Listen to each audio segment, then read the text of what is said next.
বাংলাদেশে 18 কোটি মানুষ বলা হয়। তাদের ধরেন 99.9% বেশি মানুষের চোখে আলো আছে। কিন্তু যাদের চোখে আলো আছে, যারা এই দেশ গঠন করার কথা, মানবিক মূল্যবোধের কথা বলার কথা, তারা কেউ চোখে দেখছেন না। তারা দেশের মানুষের অধিকার নিয়ে যাদের কথা বলার কথা ছিল, তারা কেউ করেন না। তারা আত্মকেন্দ্রিকতায় ভুগছেন। আর যারা আজকে এখানে এসে যাদের সাথে দেখলাম,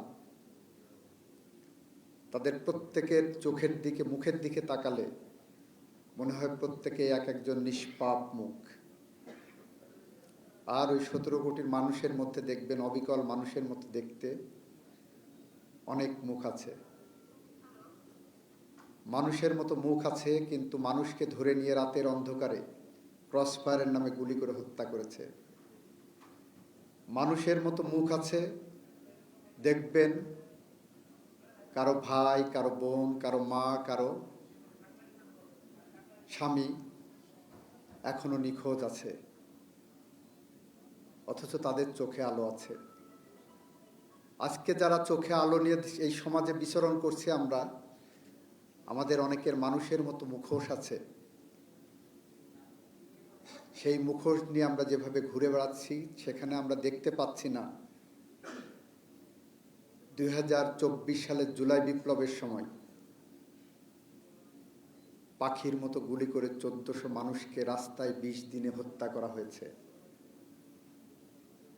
30,000-এর মতো মানুষ, কেউ হাত হারিয়েছে, কেউ পা হারিয়েছে, কেউ মাথা হারিয়েছে, কেউ মাথার খুলি এখন অনেকের দেখি প্লাস্টার করে রাখা, ভিতরে মগজটা আছে। জাহাঙ্গীরনগর বিশ্ববিদ্যালয়ের ইংরেজি বিভাগের একটা মেধাবী ছাত্র আসলো, তার এই পাশটা নাই। এখনো মানুষের মুখোশধারী অনেকের চোখ আছে, আলো আছে, তারা বলে এগুলো কিছু হয়নি। তারা এখনো ফ্যাসিস্ট পুনর্বাসনের জন্য চেষ্টায় আছেন। আমরা বলবো, আপনারা যে যেখানেই থাকুন, চোখ খুলুন। আমরা যদি অপরাধ করে আমাদের চোখে আঙুল দিয়ে দেখিয়ে দেন, নাগরিক হিসাবে বাংলাদেশ সংবিধানের 21 অনুচ্ছেদে এটা আপনার নৈতিক দায়িত্ব, সাংবিধানিক দায়িত্ব। স্টার্ট।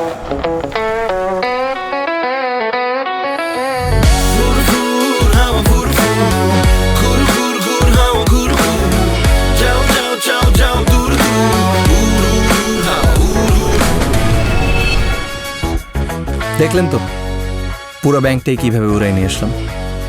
আপনিও পারবেন যদি আপনার কাছে থাকে বাংলাদেশের সবচেয়ে powerful banking app city touch. Download করুন।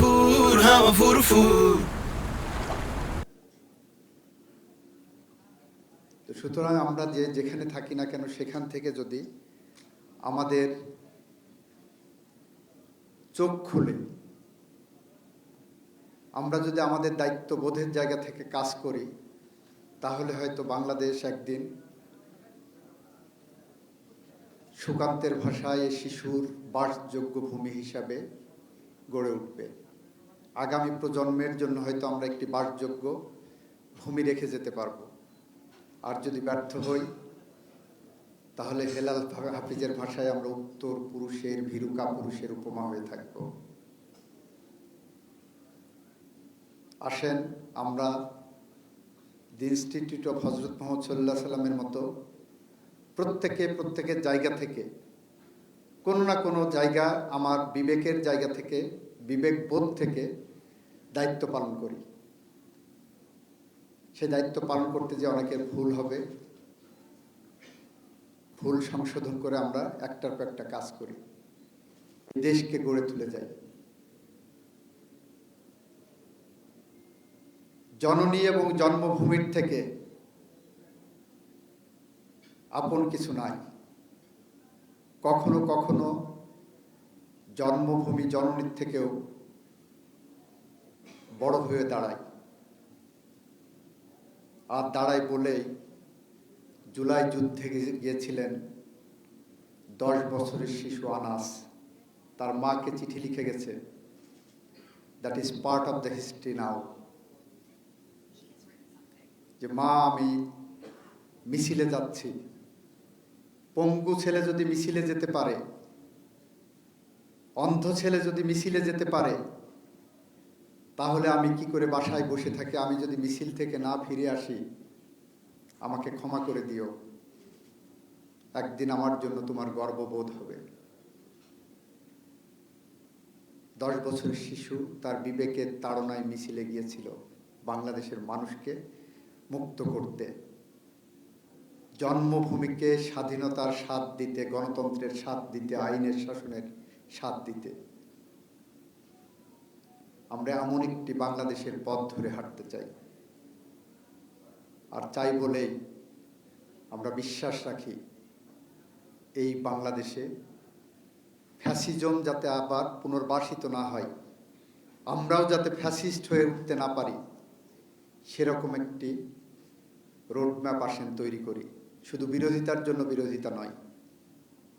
যারা অন্ধ হয়ে আছেন, ফ্যাসিস্টের খুন খারাপি দেখছেন না, তাদের বলবো চোখ খুলুন। আল্লাহ প্রদত্ত দুটি চোখ খুলুন। সেটা যদি না পারেন তাহলে অন্তর্চক্ষু খুলুন, আপনারা দেখতে পাবেন। আসেন, একসাথে হাঁটি, একসাথে চলি, দেশ গড়ার কাজে আমরা মনোনিবেশ করি।